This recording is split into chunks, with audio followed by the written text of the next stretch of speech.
Ang mabuting balita ng Panginoon ayon kay San Juan.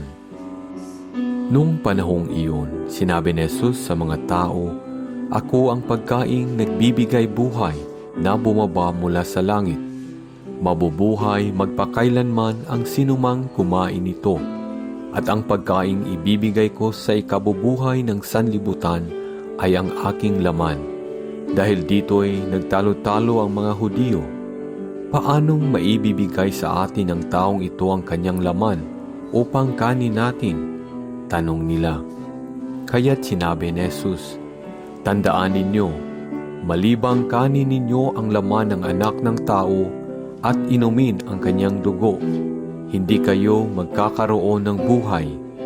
Ang kumakain ng aking laman at umiinom ng aking dugo ay may buhay na walang hanggan, at muli ko siyang bubuhayin sa huling araw. Sapagkat ang aking laman ay tunay na pagkain at ang aking dugo ay tunay na inumin. Ang kumakain ng aking laman at umiinom ng aking dugo ay nananahan sa akin at ako sa kanya. Buhay ang amang nagsugo sa akin at ako'y nabubuhay dahil sa kanya.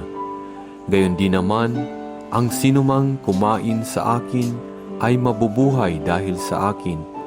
Ito ang pagkaing bumaba mula sa langit. Ang kumakain nito'y mabubuhay magpakailanman. Hindi ito katulad ng kinain ng inyong mga magulang sa ilang. Namatay sila bagamat kumain niyon.